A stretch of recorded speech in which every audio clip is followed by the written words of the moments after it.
राधे राधे, जय श्री कृष्णा। आज मैं आप सभी के लिए गणगौर से जुड़ी कुछ जानकारी लेकर के आई हूँ। कल गणगौर है।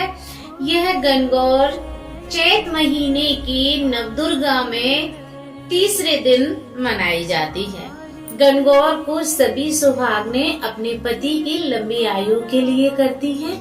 सुबह जल्दी जागती हैं, बिना पानी के, बिना चाय के कुछ भी नहीं पीती हैं, चाय तक नहीं पीती हैं और जल्दी जाग करके स्नान करके अच्छे वस्त्र पहन के उस दिन नए वस्त्र पहने जाते हैं और गिटगोरा बनाए जाते हैं। बेसन के और मीठे गुड़ के, आटा में गुड़ मिला करके बनाए जाते हैं और बेसन का पूरा जेवर बनाया जाता है। गणगौर माता के लिए बेना से लेकर के पायल बिछिया तक बनाया जाता है और उसके बाद में मिट्टी की गणगौर बनाई जाती है। हम लोगों के यहाँ पर शंकर पार्वती जी का जोड़ा बनाया जाता है और मंदिर में चौक पूर के और उस पर गेहूं की ढेरी लगाई जाती है, पटा रखा जाता है और गणगौर माता की स्थापना कर दी जाती है।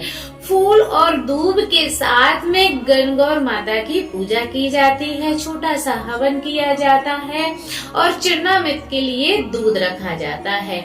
साथ में एक लोटा जल लेते हैं और जल से गौरा माता को, गणगौर माता को नहलाया जाता है। उनको सुहाग चढ़ाया जाता है। सुहाग में वही पूरा सामान होता है। अपना ब्लाउज का पीस है, आपकी अगर इच्छा है तो साड़ी भी रख सकते हैं और नहीं है स्वेच्छा तो ब्लाउज का पीस तो रखना ही है और अपने बिछिया, नेन पेंट वगैरह और ये सब सुहाग का जो पूरा सामान होता है वो पूरा सामान रखा जाता है।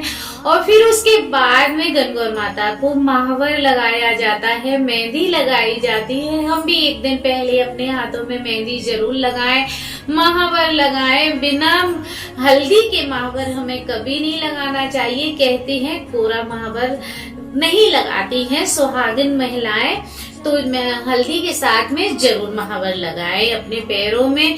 फिर गणगौर माता की पूजा की जाती है। छोटा सा हवन किया जाता है। गणगौर माता को जो हम बेसन के जेवर बनाते हैं वो पहनाए जाते हैं। फूल और दूब के साथ में टिश्यू के फूल होते हैं, उनसे पूजा की जाती है गणगौर माता की। और गणगौर माता को हम जो पकवान चढ़ाते हैं, कहते हैं कि उस दिन जो हम गिनगौरा बनाते हैं उस दिन हम गिनगोराओं को 16 गिनते हैं। 16 जिनसे हम कथा सुनते हैं उनको दे देती है छिड़क के और 16 हम अपने लिए खाने के लिए रख लेते हैं। जब हमारी पूजा और कथा पूरी हो जाती है तो फिर हमने अपने हाथों में वो गिनगोरा ले लेती है। उसके बाद में हम भी खाना खा लेते हैं और बस जब तक हमारी कथा और कहानी पूजा नहीं होती है तब तक हम पानी तक नहीं पीते हैं। उसके बाद में फिर हम आरती तो आप सभी जानते हैं, शिव शंकर भोले बाबा की आरती की जाती है। वही ओम जय शिव ओमकारा, यही वाली आरती गाई जाती है। तो इस तरह से आरती करके और आरती दे करके गणगौर माता की पूजा कर दी जाती है। और जो हमारा सामान है वो सामान हम अपने जान पहचान में दे देते हैं, जैसे नंद भानस है या अपने पंडित हैं नजदीकी या फिर मंदिर है, जहाँ है इच्छा वहाँ पर दक्षिणा रख करके और हम दे देते हैं।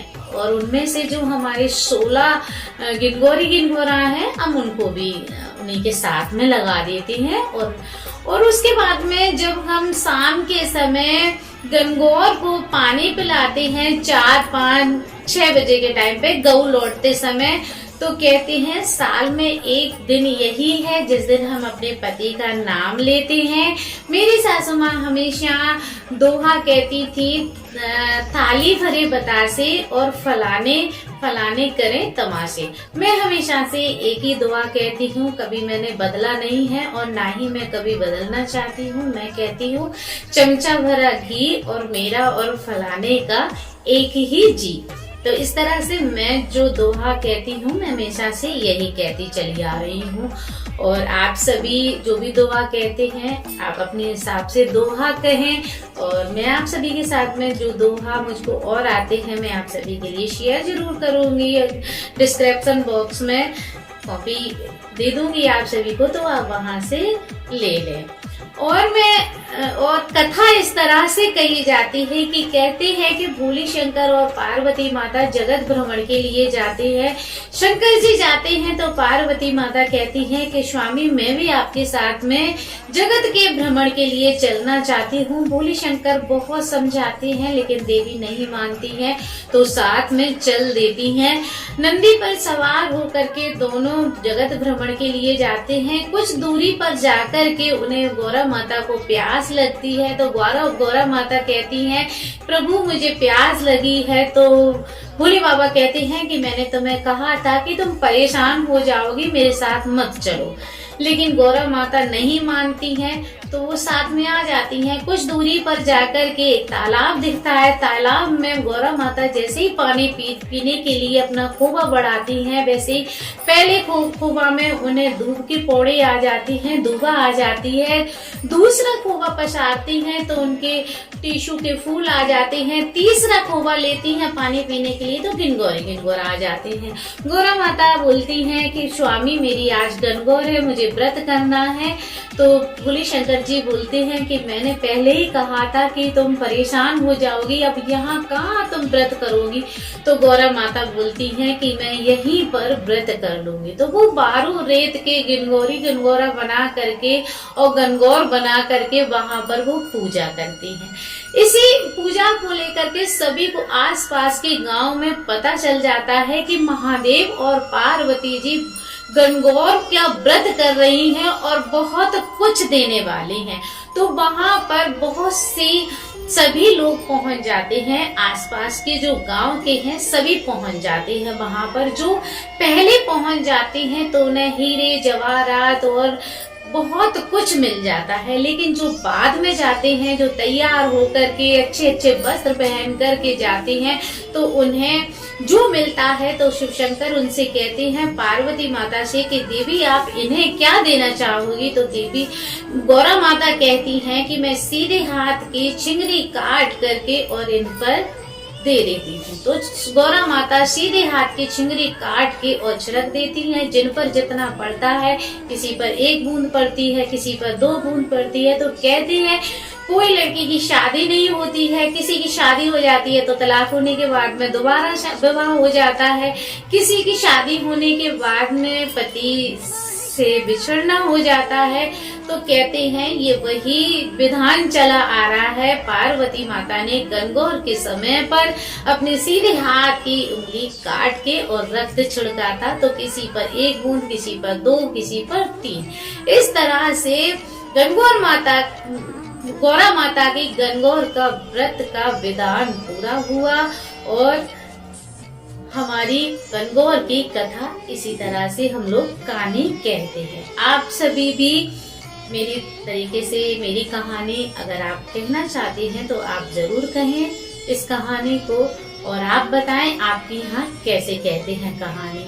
रात के समय गनगौर माता को पानी पिलाया जाता है, उनको ठंडा किया जाता है और उनकी जो हम ब्लाउज चढ़ाते हैं, सुहाग चढ़ाते हैं, तो उस सुहाग में से 2 बिछिया निकाल करके अपनी तिजोरी में रखते हैं। जहाँ पर हम अपना पैसा रखते हैं, अपना जेवर रखते हैं, सुहाग का सामान रखते हैं, वहाँ पर हम बिछिया जरूर निकाल लेते हैं जो हम बेसन के बनाते हैं। उसके बाद में हम ब्लाउज के पीस में से छोटा सा एक चीर लेते हैं, जिसे हम अपनी साड़ी में बांधते हैं, पल्लू में, जो हमारे साथ साल भर तक साथ में रहता है, पल्लू के साथ, साड़ी के साथ में। इस तरह से हम गनगौर का व्रत करते हैं। आप भी मेरी अगर वीडियो देखना चाहें तो नीलम शर्मा भजन पर पिछले साल की मेरी गनगौर पूजा की वीडियो अपलोड है, आप वहां जरूर देख सकते हैं कि मैंने कैसे पूजा की है, और आप भी मेरे तरीके से पूजा करें। और जिनके यहाँ पर जैसा चलन हो क्षेत्र के हिसाब से आप उस तरीके से भी पूजा जरूर करें, क्योंकि अपने क्षेत्रों के हिसाब से पूजा करना बहुत ज्यादा जरूरी है। जय श्री कृष्णा, राधे राधे।